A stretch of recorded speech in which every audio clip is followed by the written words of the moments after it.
Hello, I would like to welcome all of you to the first keynote talk of SIBGRAPI.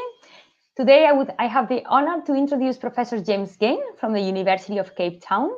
Professor Gain did his bachelor and master's degree in computer science at Rhodes University in South Africa, and in 2000 he obtained his PhD from the University of Cambridge. He's a former president of the African Computer Graphics Association, AfriGraph, and his research focuses on computer graphics, high-performance computing, human-computer interaction, virtual reality, and visualization. More specifically, in computer graphics, he has done some very nice contributions on procedural and geometric modeling to create natural scenes and objects more efficiently. And today, Professor Gain will be talking about authoring digital landscapes for computer games. I am looking forward to his presentation, as I'm sure all of you are. So please welcome Professor Gain.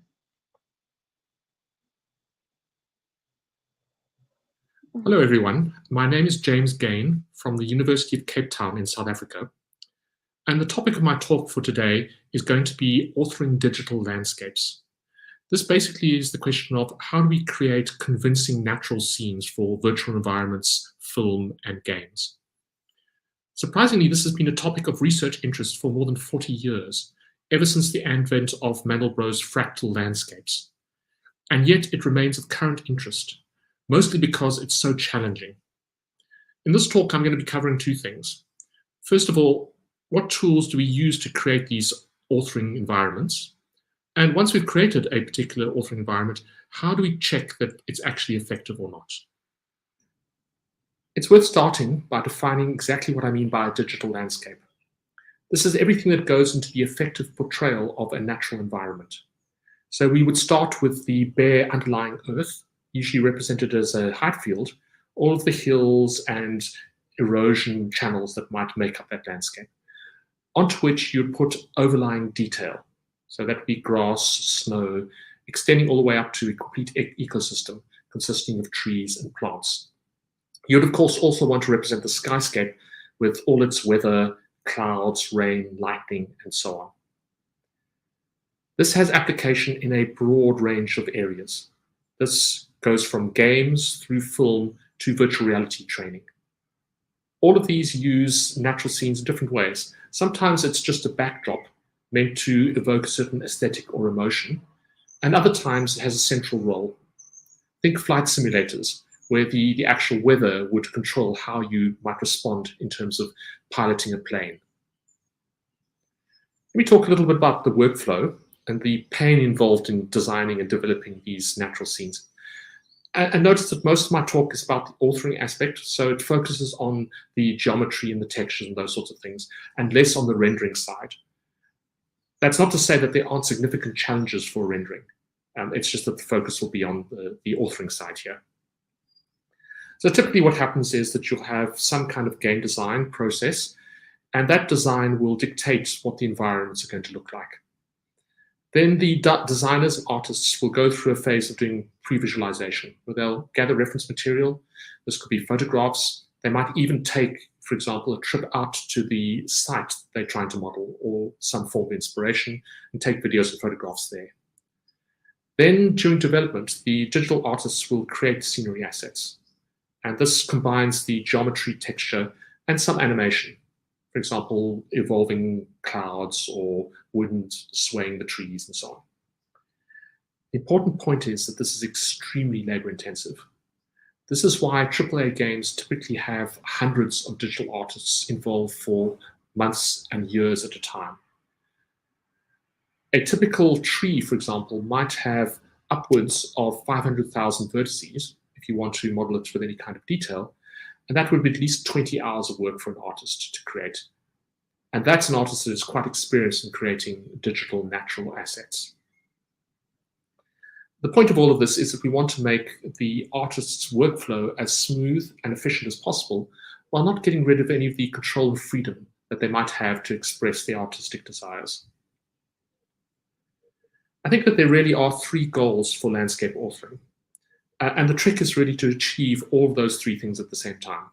So in terms of the Venn diagram, we want to sit at the center where those three aspects overlap. And that's the real challenge here, trying to achieve those three goals simultaneously. So the goals are plausibility, efficiency, and controllability. I use plausibility instead of realism because we want to deal with the perception of the user experiencing the environment rather than absolute realism. Unfortunately, that's a lower goal and it's easier to achieve than true realism. Controllability is all about giving the artists control over how the environments are specified. And efficiency is that the algorithms that are used to create this environment need to be as fast as possible. So that there's a tight feedback cycle between the artist and the environment creation. Let me look at each of these three in a bit more detail. Authoring control is really on a spectrum, ranging from the left, where you have complete automation. So that'd be, for example, a situation where you might give a single pseudo-random number to your procedural generation method, and it might create an entire world out of that. On the right-hand side, we have complete control. That's a case where every single vertex in your billion vertex environment is specified individually by the author or artist. And those are the two extremes, and other techniques fit in between that. So traditionally and historically, we've had things like parameter setting, where you might specify the noise function that's used to create a terrain using examples. So you provide to the system exemplar terrains, and it generates something that looks quite similar. And in the middle ground, we have sketching, painting, and sculpting interfaces, which deliberately take the traditional media that are used by artists and translate them into a digital setting. And then slightly more to the complete control situation is traditional modeling, using things like constructive solid geometry to create your scenes. I like to divide this into three categories. There's what I call the lazy spot, which means that there's less work for the artist, but at the same time, they can't really do exactly what they want necessarily. Then there is the sweat spot, where you have to work really hard to create the large-scale schemes that they need. And in the middle is the desirable point, which is the sweet spot. Perhaps a little bit more about this. So that sweet spot represents a perfect combination between automation and control that allows the artist to balance the amount of work that they do and the control that they have over the environment. It's also worth noting that we really want to do this at a variable scale. So sometimes when you're using these interfaces, you want to do broad-scale sweeping changes. Maybe you'll have a brush that will dictate the style of the ecosystem in some way. And that might span tens of kilometers with a single sweep. But sometimes artists want to control specific details. A single tree, a single hero tree might be what they want to control in terms of exact shape and how it leans and the kind of foliage it has. And at this sweet spot, we are inspired by the traditional mechanisms of sculpting, sketching, and painting. Efficiency is important only insofar as it affects the authoring experience. So the circumstance here is that we have an artist making a change, and then the system responding by altering the environment. And that time needs to be reduced to as small as possible. There's a huge difference between real-time response, where you could, for example, paint a particular style over the landscape, as you can see here on the right, and that change is affected almost instantaneously, versus something that takes more than 30 seconds to take effect. And obviously, we really want real-time response. We can live with interactive response, that's 0.1 of a second up to 5 seconds, but anything more than that seriously impacts on the authoring experience and the effectiveness of the way in which artists make changes. And the final goal is plausibility.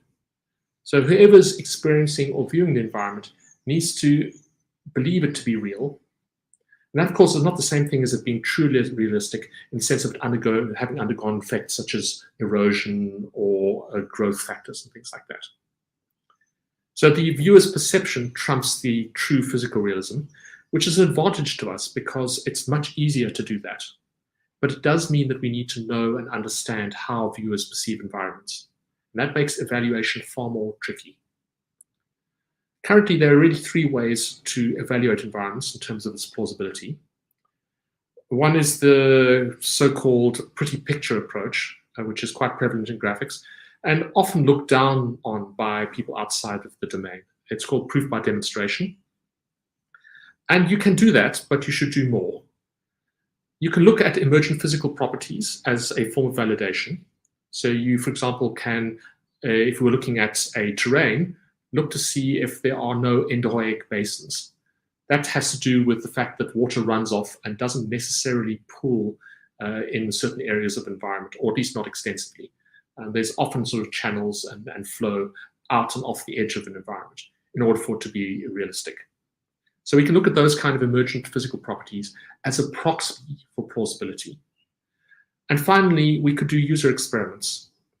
I said with caveats here because actually what you want is users who are somewhat experienced or have expertise in the domain, because they have a finer eye.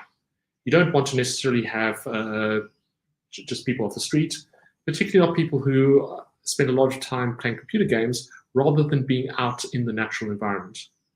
Because there's a strange effect where they are actually influenced by the natural environments they see in computer games, and they actually have a lower bar than somebody who's truly experienced in walking in nature, or a botanist or a geologist or something like that. So choose the people you run the experiments on quite carefully. Obviously, the difficulty here is that user experiments are quite time-consuming, and they're not really that prevalent in the research environment at the moment, even though they should be. Now that we have a good idea of what it is we're trying to achieve, the next question is, how do we actually go about achieving it? And historically, there have been three broad methods for authoring landscapes.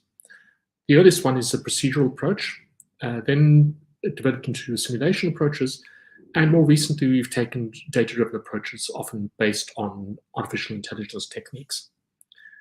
But in fact, it turns out that the best approach is some kind of combination of those three. And when I show you some examples from my own work, you'll see that this hybrid approach is actually quite successful. Let's look at each of these three in turn. Procedural methods rely on examining the artifact that you're trying to produce and inferring some kind of simple algorithm for actually creating that overall effect. And examples of this, traditionally things like noise, fractals, that's for creating self-similar landscapes, or lindomized systems for creating trees. Quite often the interfaces for these are sketching and painting approaches. And if we were to consider these according to those three criteria for a successful authoring system, we'd be able to say that they're quite efficient because the algorithms are relatively simple. Results tend not to be that plausible because we select a few key visual effects and not able to achieve some of the more subtle ones. An example of this would be with terrains. So you can see on the right-hand side, they look okay, but they do not have the correct drainage patterns that terrains would evidence in practice. So these techniques tend to be less plausible, although they are highly controllable because you can build the interface into the procedural method. What about simulation techniques? Well, here we are actually doing things like erosion channels, we're simulating the growth of plants, and so we tend to get fairly plausible outcomes. It's not that controllable, because the traditional simulation, you basically specify the starting or initial conditions, then run the simulation. And it's quite hard to say what the final outcome is going to be without doing some kind of iteration. So that's definitely a weakness. They can be quite slow, but there have been some examples of a GPU acceleration to make them near real-time or perhaps interactive. Example of this are hydraulic erosions over terrains, or using individually based models for ecosystems that are taken from the botany literature. And the final one is the data-driven approach. So here we take existing landscapes and we learn from them to create new ones. And this would typically be using things like machine learning, or in the case of ecosystems, we could treat plants as circular disks and learn the typical distributions of plants of different species relative to each other. The interfaces here tend to be sketching and painting, and this has the best chance of achieving our three goals. It tends to be fairly efficient, it can be made controllable, and on the whole, it's plausible. One caveat in that regard is that it's plausible often at a local level, but the global characteristics are not necessarily obeyed. And that's something I think that needs further work in terms of research. So these are the three techniques. Let's see how we can apply combinations of these techniques in a hybrid method to achieve the three goals. And I'll look at two examples of these. My first case study combines procedural methods and simulation to model skyscapes. So this is the problem of creating an animated representation of clouds and their interaction, wind, rain, sunlight, all these meteorological effects. And the purpose here is to convey both mood, but also aspects of time and day and season. In fact, it's been rather poorly executed in the past. There's definitely room for improvement in the methods applied here. Our specific goals with this research were to create a deep interactive representation of weather for virtual worlds. Let me break down exactly what this means. First of all, a deep representation says that we want to actually simulate the underlying causes of the phenomena. That means you need to keep track of things like moisture, temperature, the interaction of the landscape with the atmosphere, and so on. We want to create weather, and this means not just the representation of clouds, as has been done in the past, but also things like wind and secondary effects, such as moisture being condensed to rain and snow and lightning and so forth. Our interest, of course, in terms of efficiency is, as I said, with one of those three guiding principles, to try and make this as interactive as possible. This means that the simulation time steps should take at most 1 to 7 seconds.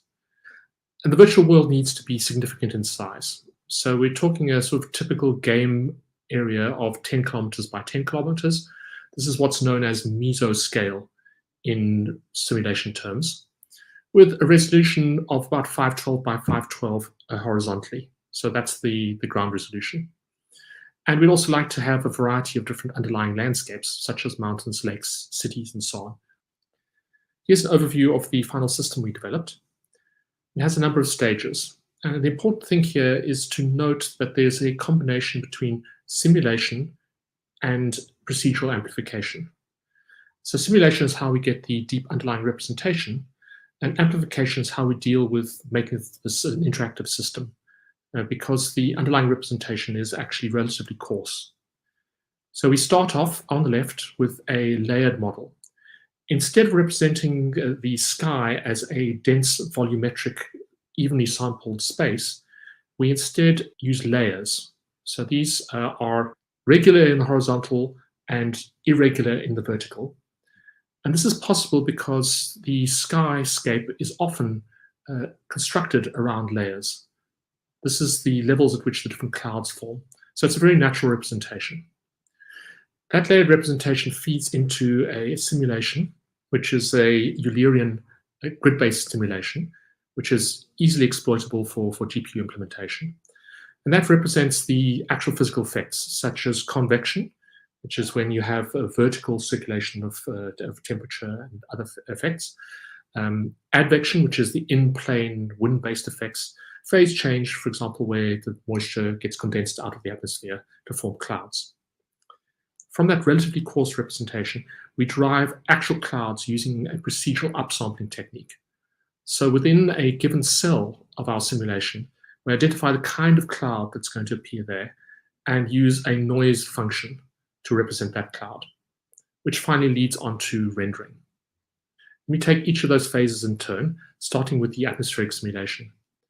So this uses, as I said, a sparse stack of two-dimensional layers with divergence-free advection of several quantities which are related to cloud simulation, namely temperature, humidity, and water content.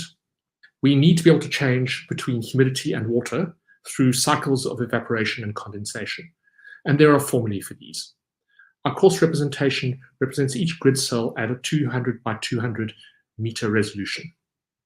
There are exchanges of these quantities, namely temperature, humidity, and water, between the stacks in our layers. And to do that, we use something from meteorology, which is the moist static energy equation. And that relates these temperatures at different levels. On the right, you can see some representations of this. So we have 3 stacks of temperature, T2, T1, and T0. The velocity fields represented in the middle with V0, V1, and V2, showing the direction of wind in this atmospheric layer representation. And the uplift field, which relates between V0 and V1 and V1 and V2, shows the transfer between layers. So red would be an upward transfer and blue a downward transfer. This representation and simulation allows us to have various interesting effects. So, for example, we can have the transfer of moisture between the lowest layer, which is the landscape, and the first layer of the air. And so you would have, for example, moisture carried from lakes and the sea into the atmosphere. Also, different land types affect the atmosphere in different ways. So if it's bare rock, for example, it's going to give off more heat, therefore causing more uplift and convection.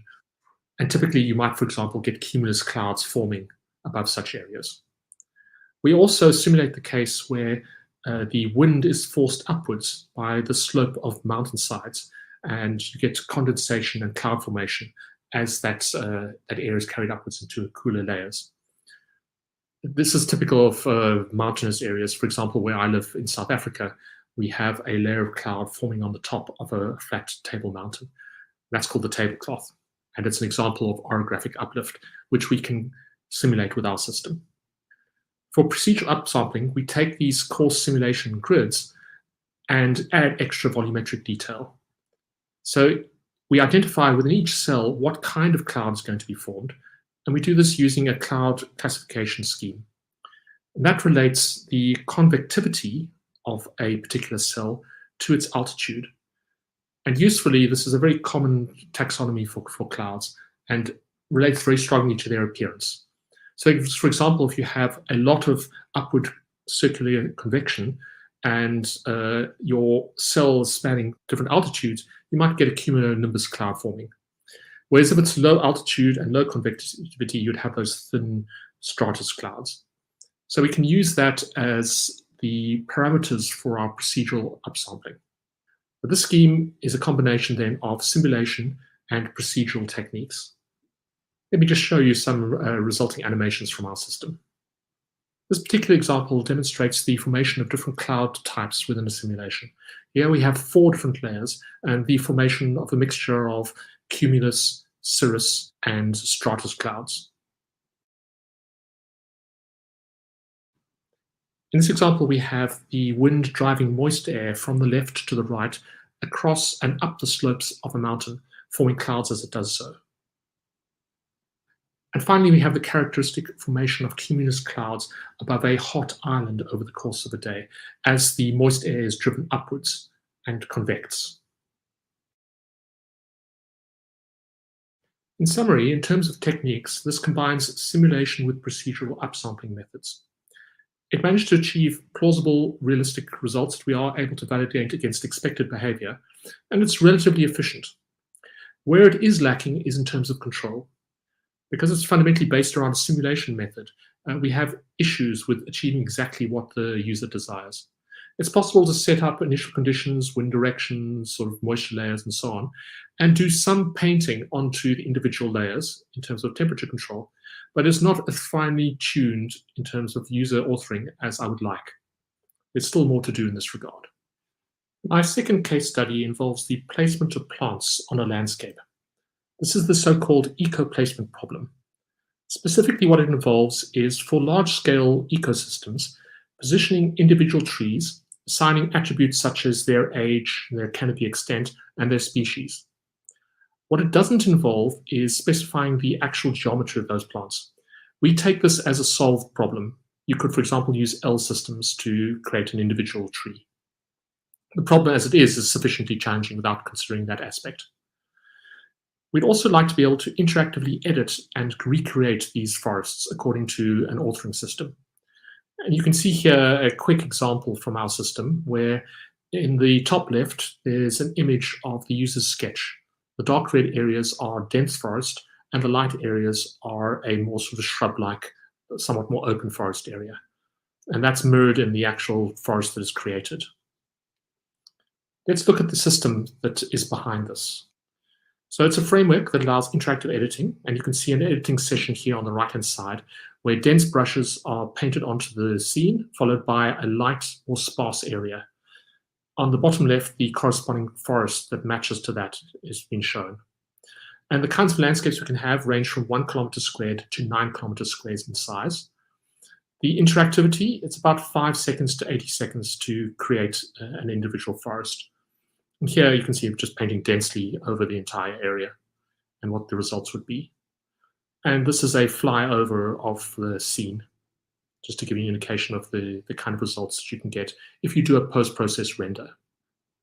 What is the system that actually achieves all of this? Well, here's the pipeline. It takes in an elevation as a height field, and it uses sketch, which can be interactively changed. We then generate a canopy height model. This basically specifies for a given cell on the landscape what the height of the canopy is. And that's done using a data-driven approach. In particular, we use SVR+SIBGRAPI+SBGAMES to learn the mapping from the elevation and the sketch to the canopy height. Once that is in place, we need to specify the position of individual trees that match the canopy height. And we use an iterative Voronoi-like process to achieve that.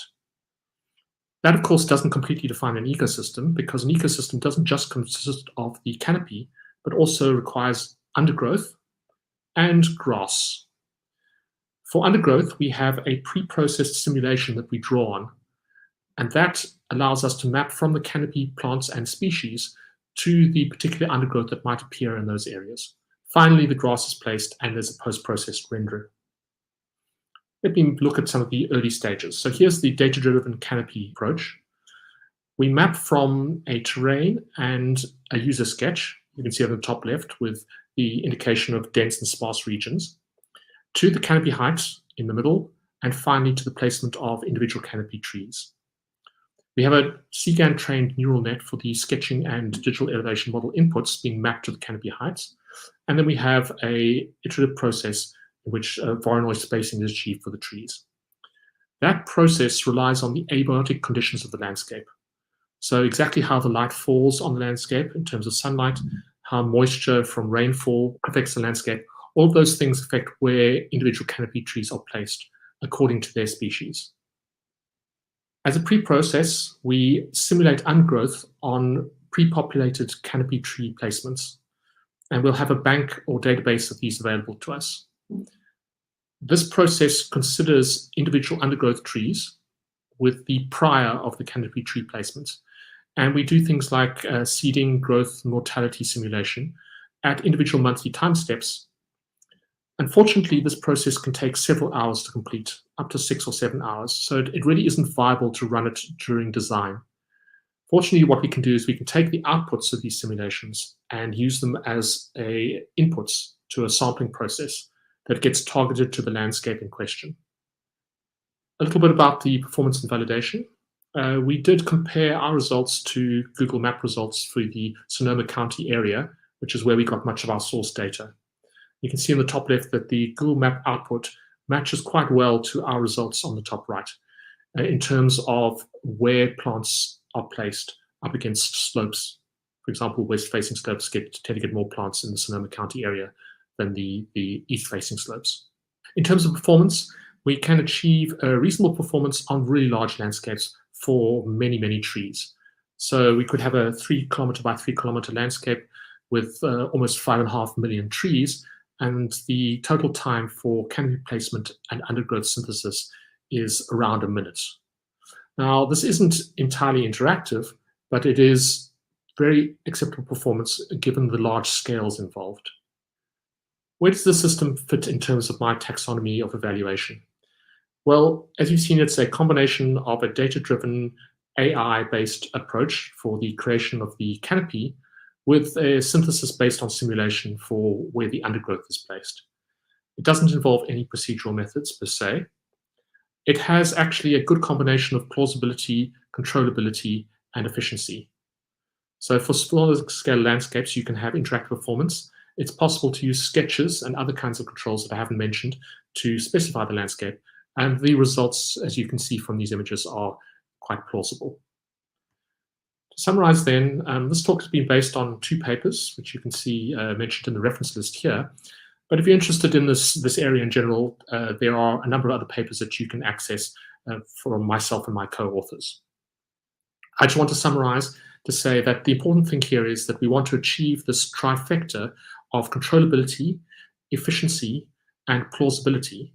And the way that we do this is we hybridize a combination of procedural methods, data-driven methods, and simulation. Thank you for your attention.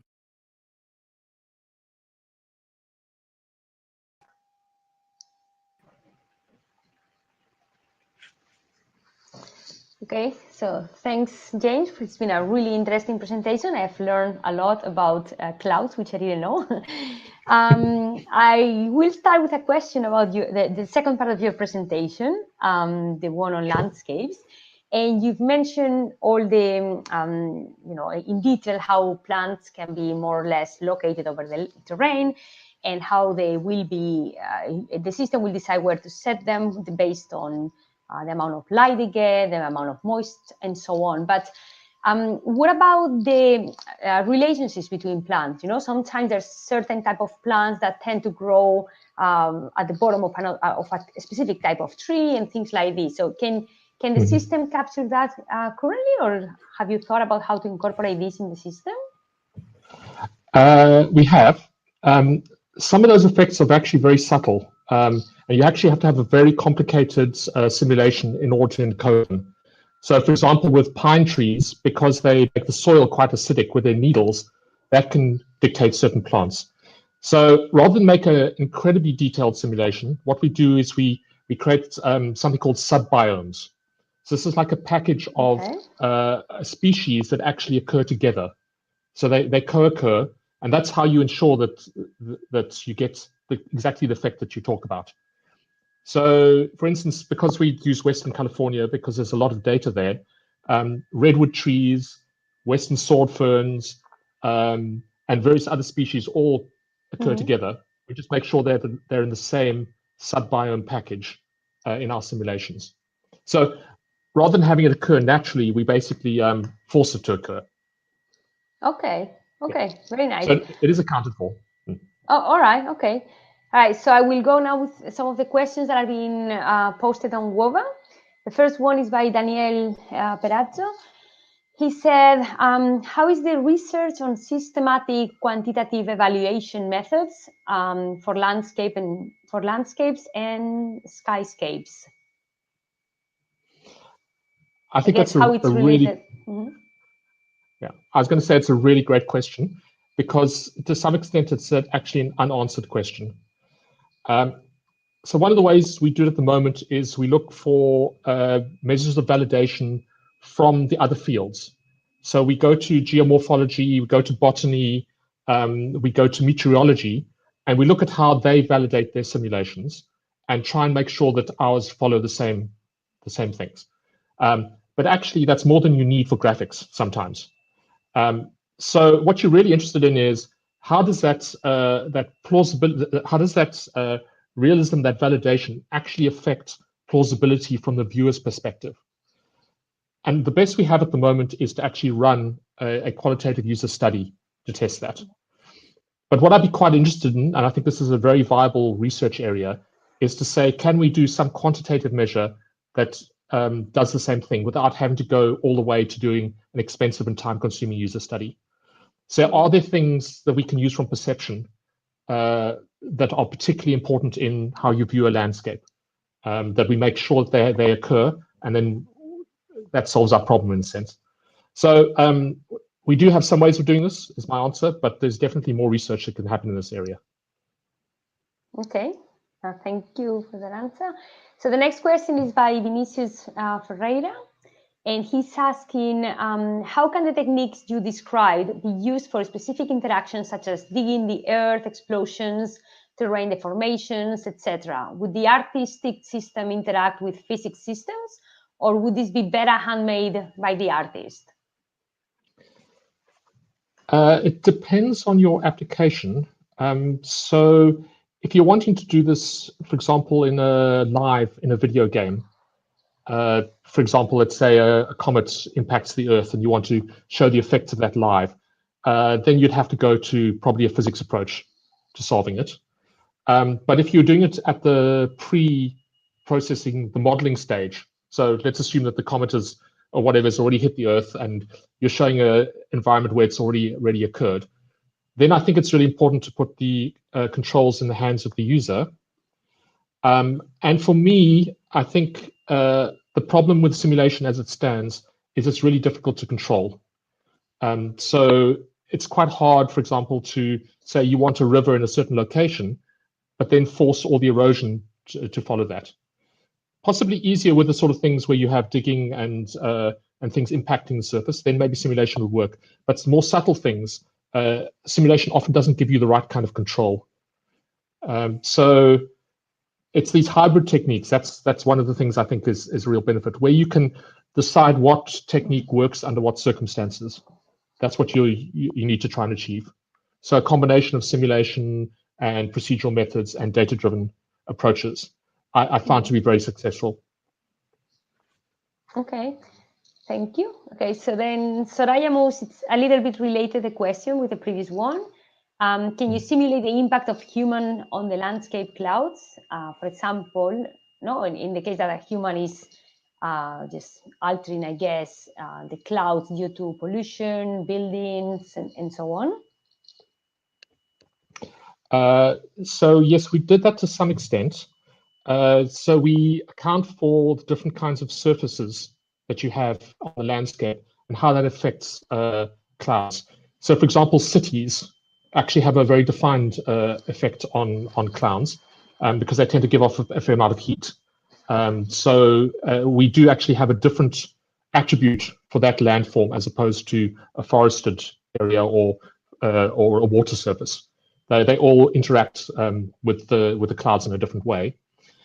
We didn't account for pollution, actually, but of course it does radically affect clouds. I think it wouldn't be too difficult to add that in as an extra term. You're going to change things like temperature, aspects of how condensation happens, the kinds of condensation you get with acid rain and things like that. It's a rather depressing topic. Maybe that's why we ignored it. But yeah, it's not directly in the current system at the moment. Okay, it's a very good answer. Oh, good answer. Okay, so I can't see another one now. I was actually curious. You mentioned in your talk the evaluation based on perceptual studies is extremely difficult sometimes to find, like you were saying, the right people to do these evaluations, because they need to be experts depending what it is that you're evaluating, whether it's the quality of the clouds or the quality of the landscape. Sometimes just any random person who doesn't go often to the mountain might not be a good a person to evaluate the quality. I was wondering, yeah, how do you find the right people to evaluate the results? And also, we always look for plausibility and realism, but maybe there could be a scale depending what's going to be the final public of your results, no? Whether it's going to be games or a movie or something that is going to be used for I don't know, to create more important environments when it comes to the physics and so on. Maybe you could just achieve different levels of realism, of different levels of plausibility. Is that possible? Hi, Nuria. Actually, you broke up a little bit there. So I'll try and answer what I think you're asking, because I just got little bits and pieces of it. I can do a summary if you want. It seems you were asking about the need for experts. Yeah, I mean, the difficulty of finding experts for each specific. Yes, yeah, I was saying that sometimes maybe you don't need a very high level of realism. It depends on the final use. Okay, now James is cutting now.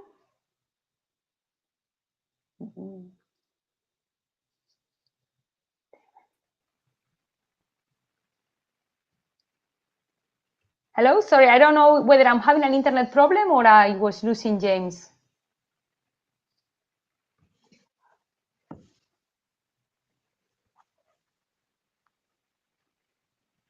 I'm really sorry, Nuria. I can't hear. I think it's a bad connection on my side, possibly. Oh, okay, yeah, I lost you.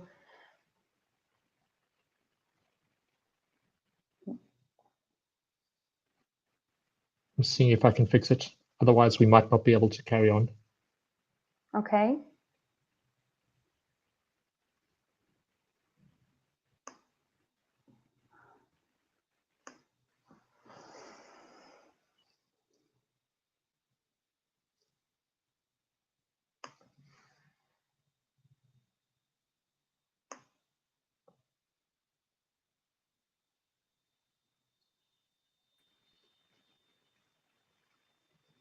Sorry, Nure, can you hear me? I can hear you now. I cannot see you.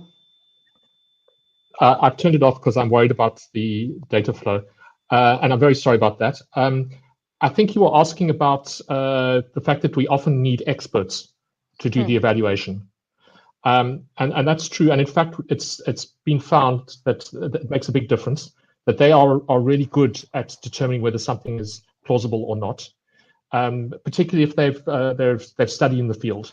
So a geomorphologist or a botanist, they're going to be the ones that are best able to tell.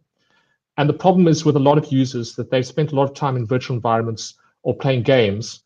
And so sometimes what they think is real is what they've seen there rather than what occurs in nature. So the best compromise for those two, between those two, is to find somebody who likes to spend a lot. So people who walk in forests or spend time climbing mountains. They don't need to necessarily be geomorphologists. They just need to have an appreciation of the real thing. And that's the people we try and use for our user studies. Okay. But we don't always do user studies. We often rely on other methods. Right. Okay. Because I find it typically very difficult, like you're saying, to find the right people to evaluate the results and to focus on exactly what it is that you're evaluating, not just the rendering, for example, no? Like it might happen sometimes. Okay, so I don't see more questions right now on Woowa or YouTube. Anybody else wants to ask some questions to James?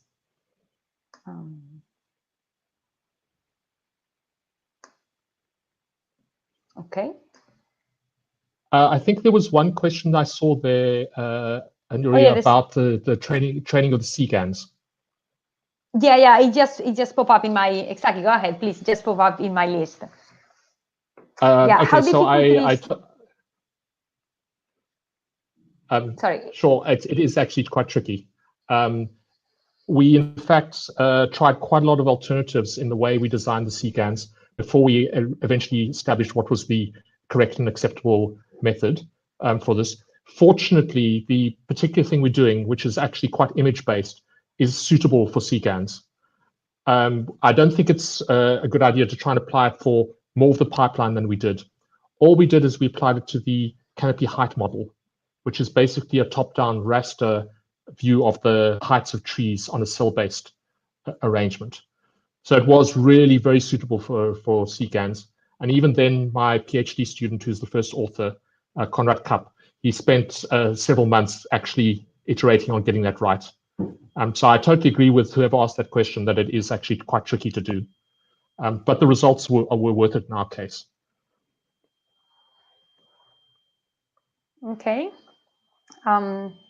So Gandhi Alma is the next question. He's asking whether this kind of system is used in professional game development and virtual reality. Do you know if your system could be currently used or whether it's being used in that kind of applications? These two papers I talked about are 2020 work. So it hasn't yet obviously been taken on board. What I find is that it takes about 4 or 5 years before it makes its way into industry. But some earlier work, we're currently in discussions with some companies.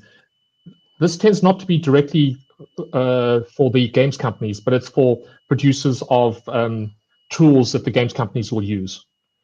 So landscape editing tools, plant generation tools, they're the sort of people who approach us with an interest in actually developing this further. And yes, there is some interest in this regard. Okay, and actually following that question, any interest, I assume, to have these kind of tools incorporated maybe in current game engines to further facilitate authoring these kind of environments? I'm referring to by games companies. No, sorry. Game developing software, like we have as sponsors in this conference Unreal and Unity, so that's the kind of platforms I would think would be interested. I think it'd make a great Unreal or Unity plugin, actually, this kind of thing. So if somebody wants to take it further, I'm very happy for them to do that. In fact, we're actually making the code for the landscape generator, the CGAN one. We're going to put that online, so people can take it and develop it further if they want to. Okay, that would be fantastic. Yeah. All right, so I don't see more questions, and I think we are just reaching the time. So I'm not sure whether we have time for one last question or we need to move on to the next presentation. I'm not sure, James.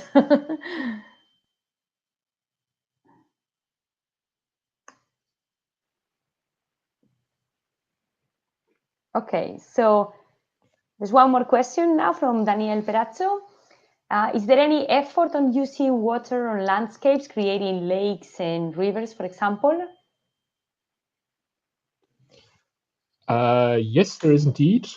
So one of the papers from last year, I'm a co-author on, it's from the Lyon team. That's Eric Gurian Galang, is about riverscapes.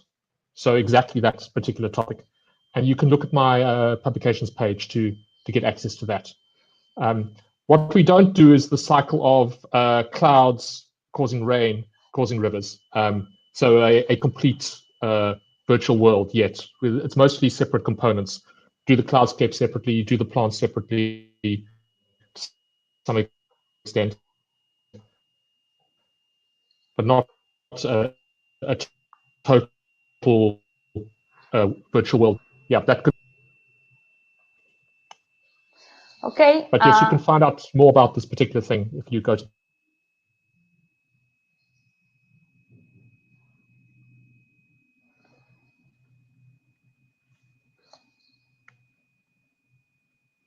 Hello? Yes, I'm here. Oh, okay. Sorry, I cut again. Okay, sorry. No, it's just I think we need to finish this keynote now. So thank you, James, for the presentation. It was very nice work, and it was nice to see you again. Nice to see you too, Miriam. Okay. Pity we can't meet face to face. I hope so. And without internet cuts, will be much better. Yes. Sorry. Okay. Bye. Bye, everyone. Thanks for the good questions. Bye-bye. Great questions, in fact. Okay. Bye.